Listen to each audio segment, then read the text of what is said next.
Lucky we got a wagon that was stocked for the next morning's delivery, says Emmeline.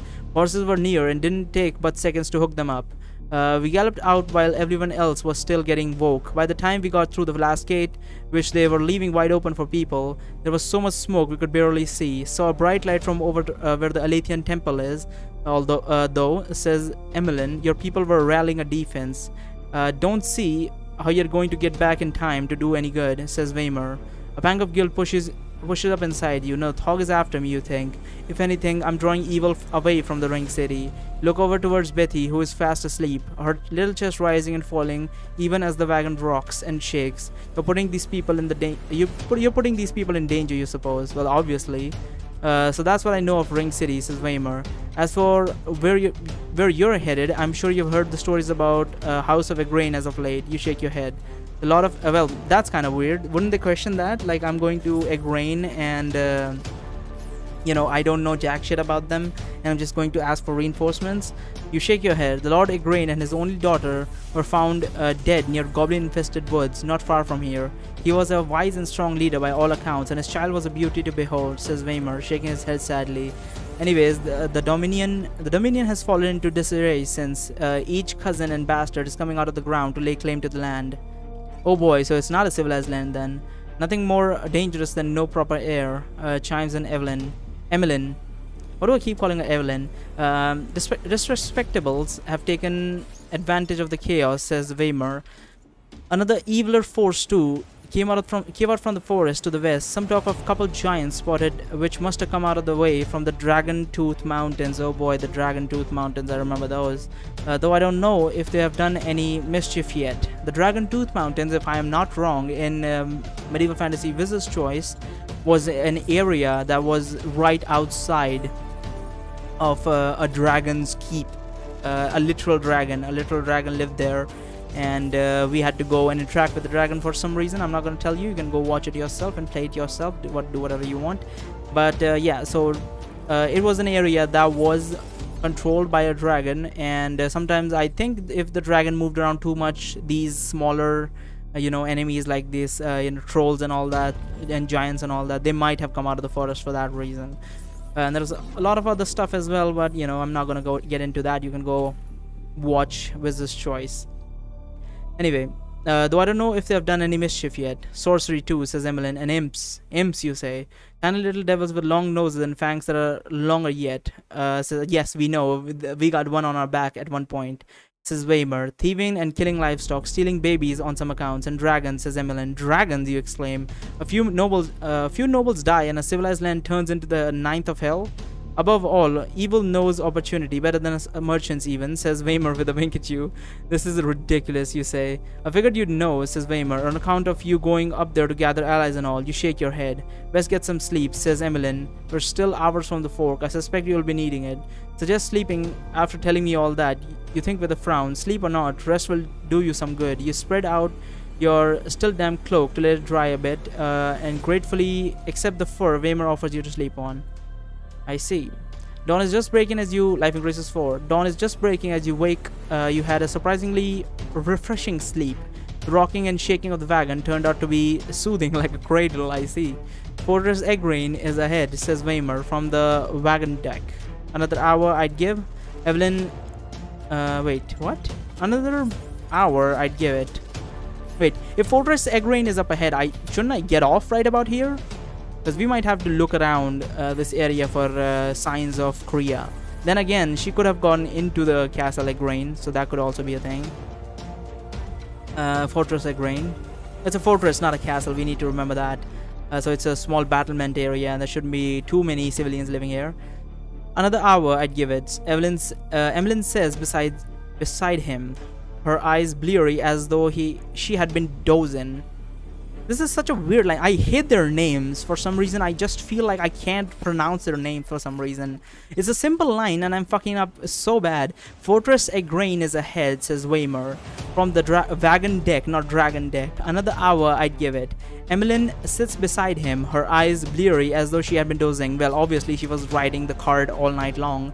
Morning, your holiness, says Betty. Weimer smiles at the little girl. You nod at her. For a moment unsure whether you should smile or behave in a more holy manner, you decide to smile. She smiles larger, showing missing teeth.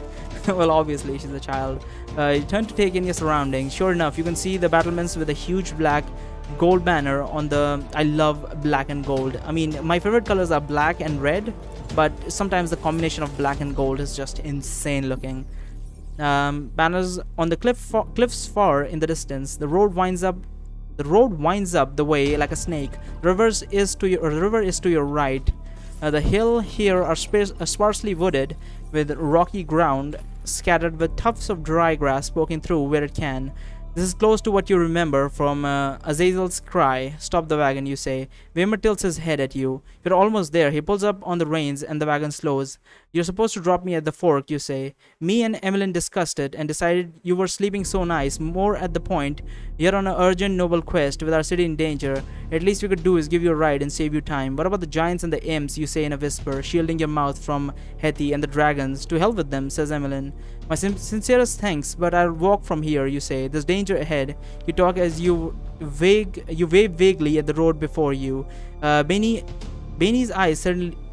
Why do I keep calling her Benny? Betty's eyed widen and you pat her head reassuringly. No danger for children or their parents, you say. Or horses, you add. Weimer crinkles his eyebrows at you, perhaps surprised that you're telling a lie. Oh, because of your Alathian guy, right?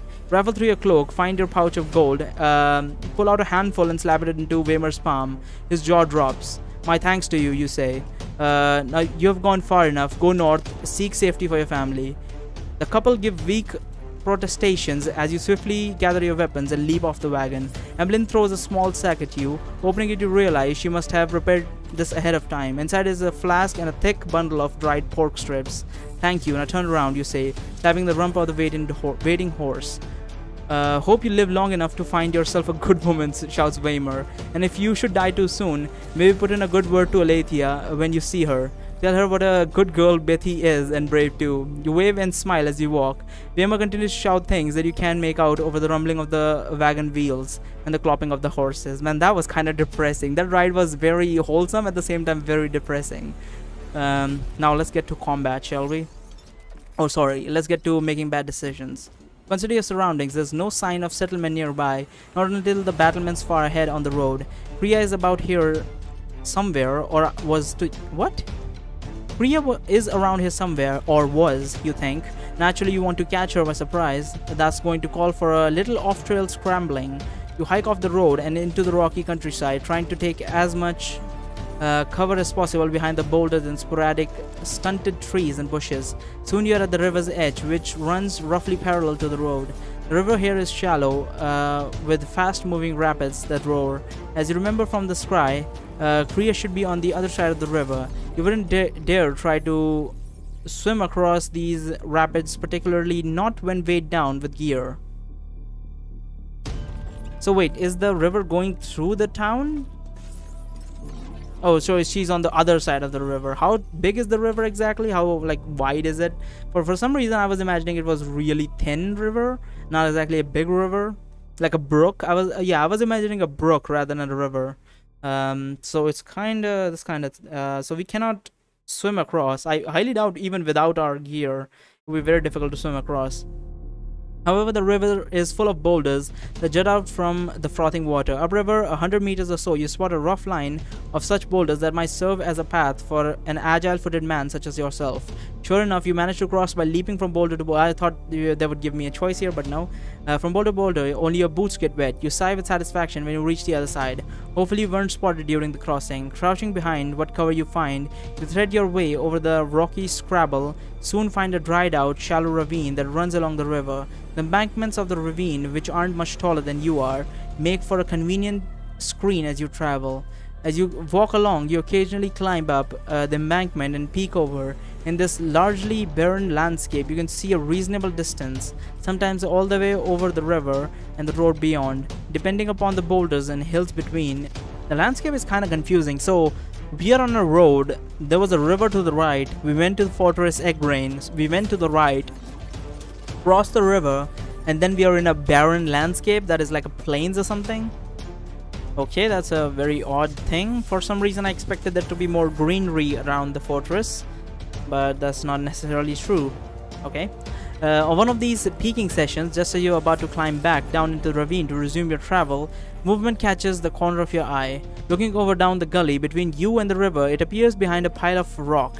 You're about to dismiss it as a small animal like a coyote when you spot it again. Whatever it is, it's no coyote because it's walking on two legs. It disappears again before you can understand what you're looking at. It quickly pops out again, this time more out in the open. It's about the size of a human toddler. Even from here, you can see its deep wrinkles caressing its gray skin. It has a very long nose for its size. This creature is carrying a sack. Again, it disappears. An imp? We have seen an imp before. Those imp that were biting people's crotches. And as far as I can remember, they had red skin, not gray skin. An imp, you wonder. It seems to fit the description wherein Weimer gave it. Quickly, you climb out of the ravine. What ravine are we in now? Like, it's so confusing. We crossed a river and we were in an open landscape. How did we get into a ravine? Climb back down into the ravine. What ravine? It's how, mother of God, this is so fucking confusing. Quickly you climb out of the ravine. We were about to climb into the ravine. Now we're climbing out of the ravine.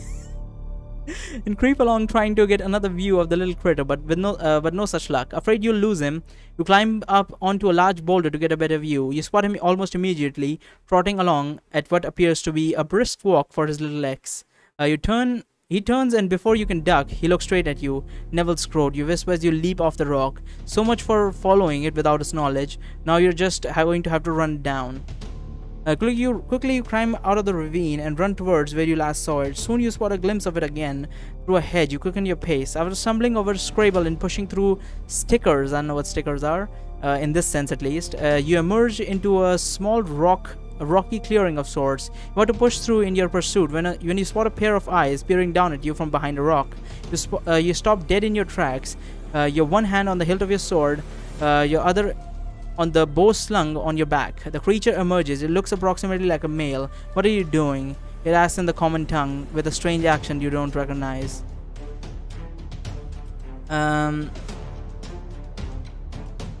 Looking for someone? Hunting for deer, but why would I chase after him? Looking for someone. Looking for someone, you say. Who you look for? Says the imp. A woman, friend, you say. Why you look here? He says. She likes this area, you say, too distracted by the sudden appearance of long hairs flaring out of his large nostrils to come up with a better lie. He leans towards you, his eyes wide as though trying to see the truth. He certainly seems suspicious, then his eyes alight on your sword's hilt. Magic? Unsure. If the truth or lie will serve you better, you shrug. Maybe? The creature drops his sack